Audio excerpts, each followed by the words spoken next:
Good evening. Thanks for joining me. My name is Elizabeth, and I'm from the North Pocono Public Library, a member of the Lackawanna County Library System. Tonight, we want to continue our celebration of our project, Hooray, Sister Suffragettes, celebrating 100 years of the women's right to vote. Every Tuesday night, a different library in our system is hosting a virtual story time to read a book with the celebration of the passing of the 19th Amendment 100 years ago of the U.S. Constitution. 100 years ago, women were granted the right to vote. Tonight, I'm going to be reading a book with you titled Grace for President. If you haven't been able to see the other videos of stories that have been read so far, check out the Lackawanna County Library System YouTube page for those videos from other libraries in our county. We'll be continuing this until November 3rd, which is Election Day. This book, Grace for President, was written by DiPucchio, and the pictures are by LeUyen Pham. I hope you enjoy.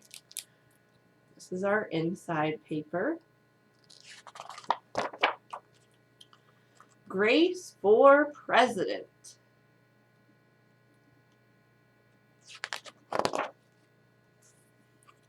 One Monday morning, Mrs. Barrington rolled out a big poster with all of the president's pictures on it. Grace Campbell could not believe her eyes. Where are all the girls?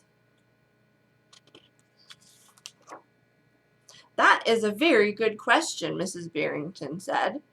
The truth is, our country has never had a woman president. No girl president? Ever? Grace asked.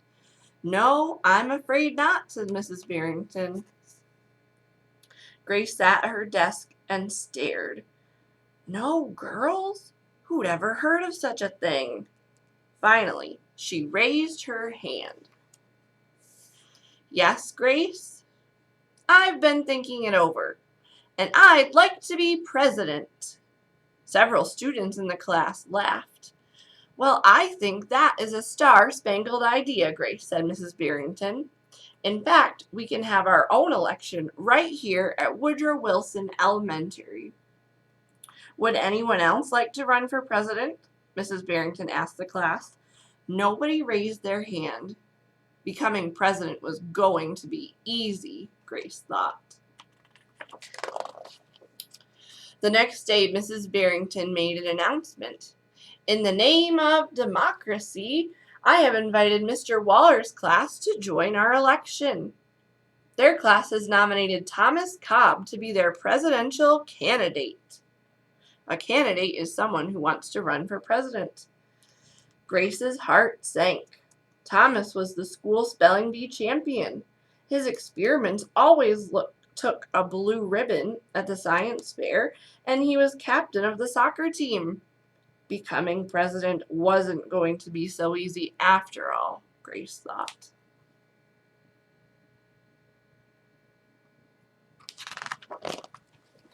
The teachers put the names of all 50 states and the District of Columbia into a hat.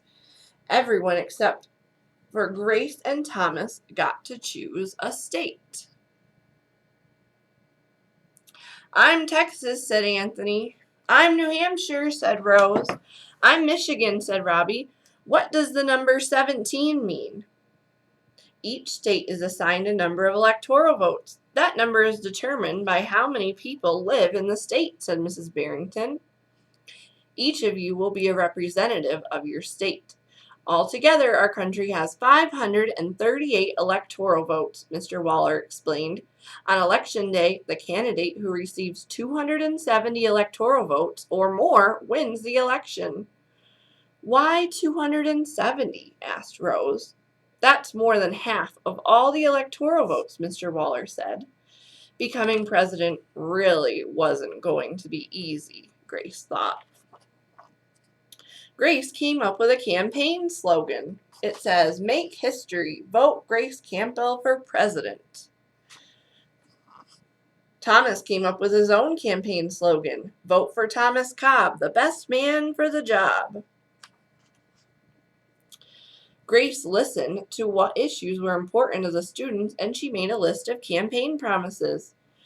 A peaceful school, no bullies. A cleaner school, no littering. No more fish tacos. Better hot lunches. Thomas made his own list of promises. Free tutoring, free soccer lessons, fish stick tacos every week. Grace made campaign posters and buttons. Thomas made campaign posters and buttons too. Each week, the teachers set aside time for the candidates to meet with their constituents. Polls were taken and voters were making their choices.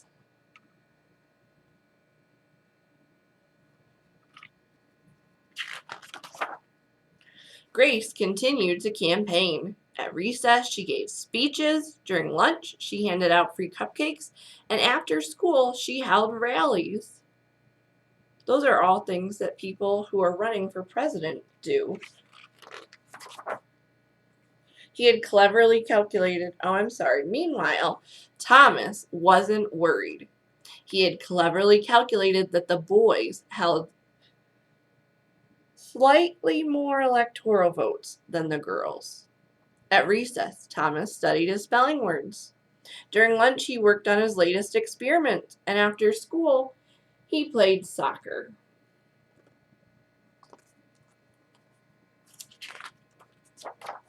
Even before the election, Grace made good on her promises. She joined the safety squad, she organized a special school beautification committee, and she volunteered her time in the school cafeteria.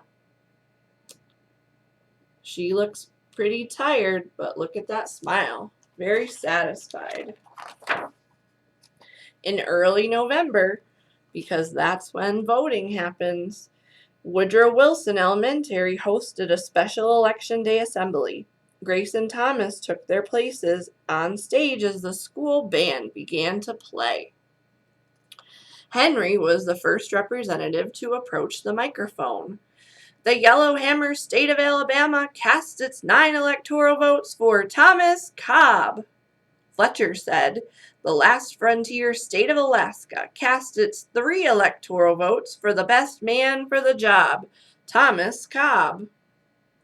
Hannah called out, the Grand Canyon state of Arkansas cast its 10 electoral votes for Grace Campbell. And so it went. State after state cast their electoral votes. The scoreboard in the gymnasium kept track of the totals. Who do you think is going to get the most electoral votes? The voting demonstration was quickly coming to an end. Clara approached the podium. The Badger State of Wisconsin cast its 10 votes for my best friend, Grace Campbell. Grace looked at the scoreboard. It's pretty close. Thomas had 268 electoral votes. She had 267. There was only one state unaccounted for, Wyoming. See this little boy that has the state of Wyoming? Who do you think he will cast his electoral votes for? Let's find out. Thomas grinned. Grace felt sick. Sam walked up to the microphone. He looked at Thomas. He looked at Grace. He looked down at Grace's handmade flag. Sam didn't say a word. What are you waiting for? Thomas whispered. The band stopped playing. All eyes were on Wyoming. Finally, Sam cleared his throat.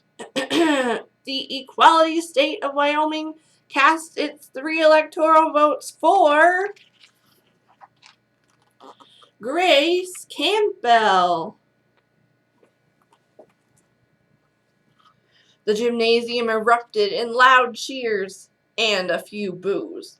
Mrs. Barrington approached the podium. With 270 electoral votes, the winner is Grace Campbell. Thomas looked stunned. Grace hugged Sam. Why did you do it? She asked. Sam handed Grace his flag. Because, he said, I thought you were the best person for the job. The following week, the students in Mrs. Barrington's class were preparing for their career day presentations. Grace volunteered to go first. She stood at the front of the room and glanced at the poster still hanging on the wall. See, of all the presidents. My name is Grace Campbell, and when I grow up, I'm going to be President of the United States. This time, everyone believed that she would.